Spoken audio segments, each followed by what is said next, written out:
As an adult, on average, every single day, we make thousands and thousands of conscious decisions. Hundreds of those decisions include what we're going to eat, what we're going to wear, where we're going to go, and those everyday decisions. So given the amount and the magnitude of decisions we must make every single day, how do we make better decisions? In this video, what I'm going to share with you is 5 very practical strategies how you can make better decisions in your life, in your work, and in your business, and live your best life. The essence of what a decision is to make a choice on that thing and cut off all other options. You see, the word decision in English comes from its Latin roots decidere, and the root de means off, and cedere is to cut. And so you see, the word origin of decision, to decide, means to cut off all other options, and you are committing to the choice that you are making. So it is essential, as you can see, that no matter what decision you are making, there are outcomes, there are results from those decisions. It could be an opportunity cost, it could be a consequence, it could be a positive outcome, or it could be a not so favorable outcome. And so we want to make the best decision we can, because our decisions lead to our quality of life. So these are the 5 strategies that you can implement today to make better decisions so that you can have a better life choice. You can have a better quality of life. The first strategy is to focus on your values and not on your results. Right? Your values are going to be your greatest motivators. Right? Your values are things that are truly important to you. At the end of the day, when no one's looking, when you don't worry about what you should do, what other people are thinking, what your parents might think, what authorities might think, when it is just you, purely authentically you, and you have nothing to prove, nothing to hide, right? What is important to you?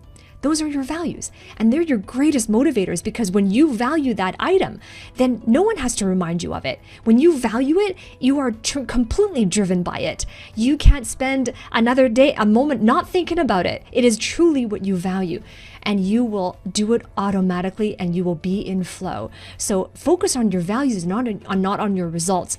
Oftentimes when we focus on a result, we don't have control over those things anyway. A result is like, for example, I want to make a lot of money. A result could be, I want to have a great career and climb the corporate ladder in 3 years. A result could be, I want to have a great relationship, marry the person of my dreams, and have 3 kids, and that they grow up to be well-adjusted citizens. Those are results. Focus on your values instead, because those will give you the motivation you need to make it through the eye of the storm, to make it through it when through the ups and falls and the ebbs and flows of life. For example, in my career path as an entrepreneur and as an educator, one of my greatest values is to change lives as a result of what I say, as a result of what I teach and the insights that I share. And so that is my value. The result from that could be having clients coming into my coaching business, and I work with them in order to produce the result in their life, in their career, in their business. But I don't focus on the result.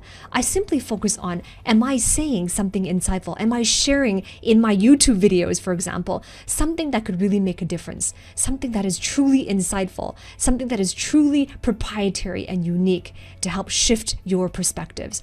And that is what I focus on. My values, they drive me, they motivate me, and they keep me going every day. And I am in flow, and that's when I can live my best life, because I'm doing that which I truly enjoy. The second strategy is to define your best life. Right? This is what you believe to be how you want to live your life.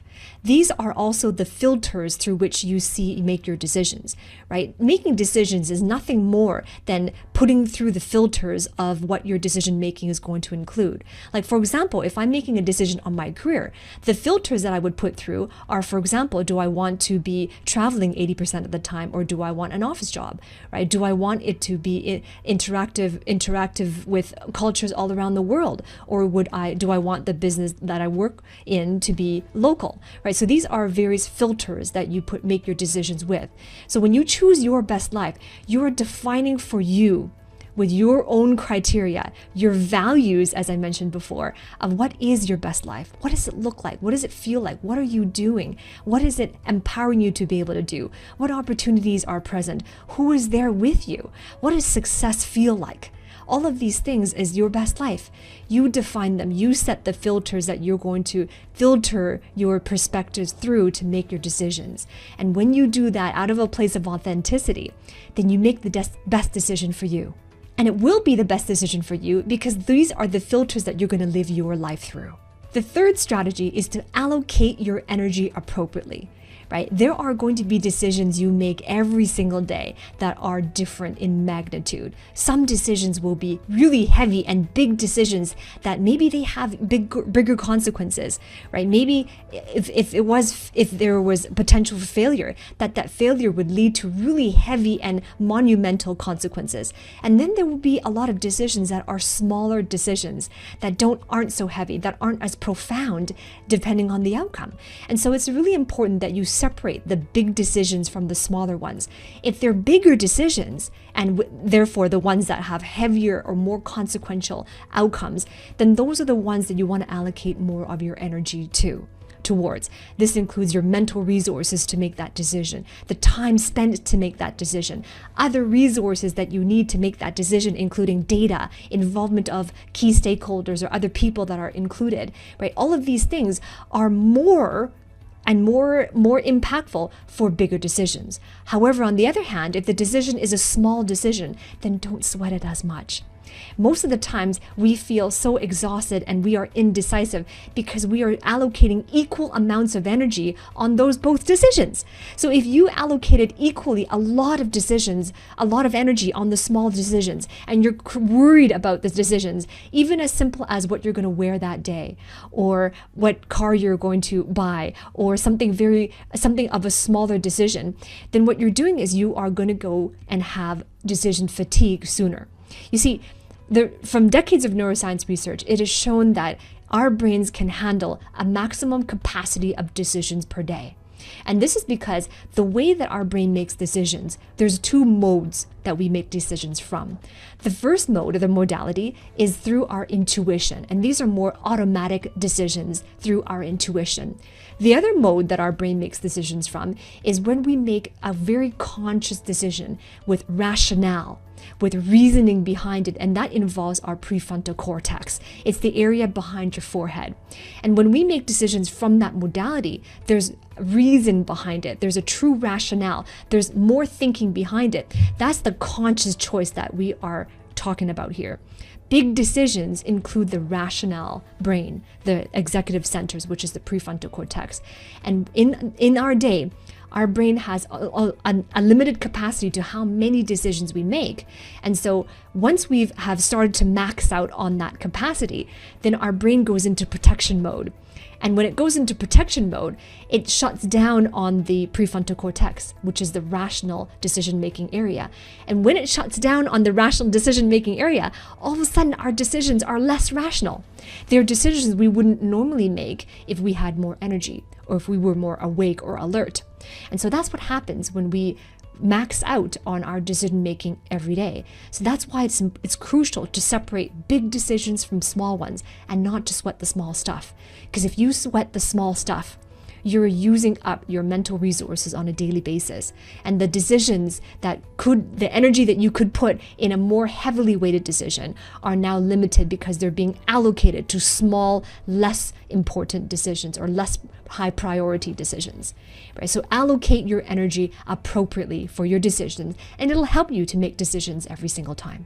By the way, if what I am saying resonates with you, I want to hear from you. Comment below, what is your best tip so far and how are you going to make this decision? I also want to hear from you. What is a really important decision that you're making right now? Comment below. And as well, if you haven't done so already, remember to ring that bell below, subscribe to my channel so that you can receive notifications every time I upload new videos like this and on other topics as well. Strategy number 4 on how to make better decisions is not to worry about right or wrong.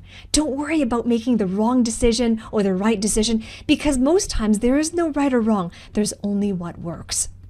And the reason why we limit ourselves is because we are worried and we can't make the decision and we're indecisive is because we're so worried that what if this is the wrong choice?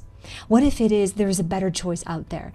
And because of that mindset, that worry, that anxiety, it prevents us from having the energy we need to have in the first place to make a decision.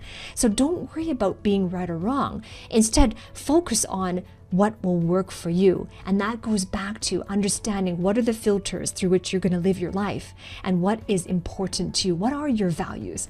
And then it's just about making a decision that is right for you. What's right for you isn't right for everyone, and that is okay. As long as you figure out what is right for you, what works for you is going to be what's right for you. It doesn't have to be right for anybody else, especially when you are making very personal decisions in life, in career, and in your business. Right? So I hope that I hope to impress upon you that it's not important to worry about the right or wrong decision, because most things in life and in our career paths, even in our relationships, isn't going to be right or wrong, because who says that it's right? Who says that it's wrong? Only you. Right? A decision you're making in your career and in your life, the only person who has the authority and even the knowledge to know if it's going to be the right one for you is you. Other people can guide you. Other people can give you strategies on how to narrow down options or choices. Other people can give you feedback. Other people can help you to break through the limiting mindsets that you have and give you some tools to make improved decisions over time. But only you can make the final one. Right? So don't focus on what's right and what's wrong. Instead, put your energy on what works.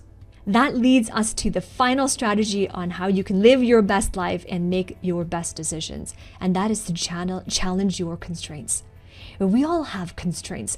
Our constraints are these limiting beliefs that we hold because of stories we tell ourselves of why it can't happen, why we can't get that, why it's not going to work for us, or why that might end in failure. These are our constraints. So challenge your constraints. Allow yourself to think bigger. And when you do so, that's when the opportunities open up. That's where you can see other decisions or choices that you haven't seen yet as a result of those constraints. When you challenge your constraints, that's when you can also make decisions that are more empowering, because then it's not about focusing on where your limitations are. And sometimes we don't feel we can make a choice because we didn't know that was a choice. So furthermore, when you challenge your constraints, all of a sudden better choices come up. Better opportunities come up for different outcomes that are more favorable. So when you challenge your constraints, not only does that allow you to think bigger, but it can also reveal other choices that you didn't know existed or you didn't feel were choices that were available to you. So all in all, I have given you 5 strategies on how to make better decisions, make better choices for your life, your work, and your career so that you can live your best life for the rest of your life. Right? And so now I want to hear from you. Which one is your favorite? And which one are you going to implement today?